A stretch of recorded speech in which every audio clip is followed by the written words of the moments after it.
And for more on the story, I'm joined by our international affairs commentator, Douglas Herbert. Doug, so tensions really have been on the rise between residents, sub-Saharan migrants. They've been building since the speech from Kais Saied, the president, on February 21st. What did he say, and why does it have such an impact? This speech was really the immediate trigger for a lot of the mounting tensions and these flare-ups that we're seeing, these clashes, if you will, between Tunisians and sub-Saharan, predominantly sub-Saharan black Africans who are in Tunisia, some of them illegal, some of them not illegal. Listen, back in February 21st, Kais Saied, who's now been in power for almost 2 years, he gave a speech which was sort of a continuation, in a sense, of what has been an autocratic leaning towards cracking down on anyone who's seen as a political opponent to him. But he turned his ire in this speech, if you will, on the migrants who had not been spared until then, but at least hadn't been in his direct line of fire. And what did he say? He basically said that that the illegal migration, the migrants coming, and remember, we're talking about black Africans, sub-Saharan Africans, coming to Tunisia, are part of essentially a plot, a conspiracy to change Tunisia's demographic makeup. Let me say that again.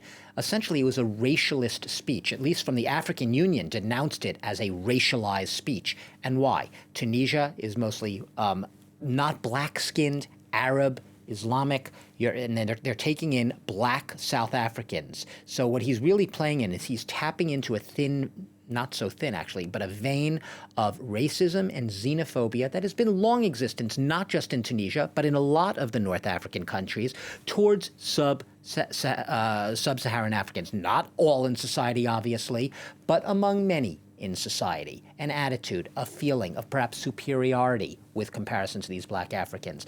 He said in this speech, and let me just show it right now, the line that really set things off is, he said, the unspoken goal behind these successive waves of irregular migration is to consider Tunisia a purely African country with no affiliation to the Arab and Islamic nations.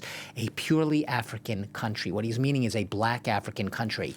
And he's essentially saying, God forbid, Tunisia should be in any way associated with those black Africans from sub-Saharan Africa. We're not that. We're better than that. That's what I mean when I said he tapped into a not-so-thin vein of racism and xenophobia towards these sub-Saharan Africans, and it's gotten worse. So, and since then, basically, that was followed by a crackdown, essentially, on sub-Saharan migrants, and they've been living in varying degrees of fear of the police and this crackdown ever since. What has been the reaction to this speech? Well, a lot of the reaction right now is immediately in the speech, he ordered his police, his law enforcement authorities to crack down on illegal migrants in the country.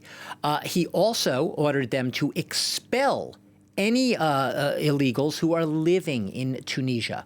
And these orders of expulsion have basically led many of the illegal migrants. You know, Tunisia has long been, and especially Sfax, the coastal city, has been sort of a launch pad for migrants who are using Tunisia as a gateway as they desperately try to cross the Mediterranean and get to Italy, mostly Lampedusa, the small Italian island. They go there, making many attempts, often caught by the Coast Guard, turned back. In the wake of this speech last February, in the months since, there has been a surge in the number of migrants who had been living in Tunisia, some legally, some illegally, trying to make that treacherous crossing, often stopped by Coast Guards and pleading with the Coast Guards, please let us go. We don't want to go back to Tunisia. Just let us go back. He doesn't want us. No one wants us in Tunisia. We've been expelled from Tunisia. And this is a situation right now. Those who remain right now, I said that a lot of them have lost their jobs. They've been evicted from their housing.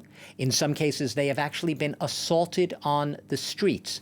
So when I say that a lot of these illegal migrants following the Kais Saied speech in February are living in fear, it's not an exaggeration. Some won't even leave their house. They stay in their houses lest they go out onto the streets and are stopped by a police or whatever, because they fear the reaction, the consequences. You mentioned the city of Sfax. Why is it such a flashpoint here? Because of first of all, its geography. It's a southern coastal city, and it is the departure point for a lot of these migrants who are now making their boats, or they're making cheaper boats now, often out of a cheap metal.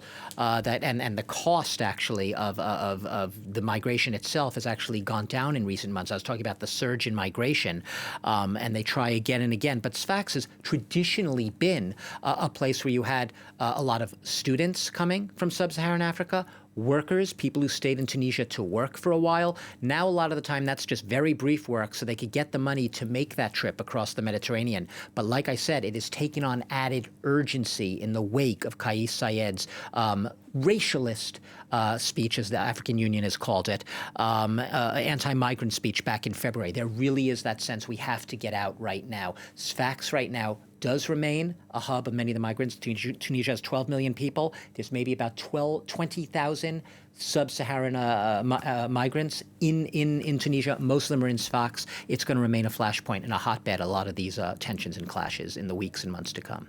Okay. International Affairs commentator Doug Herbert.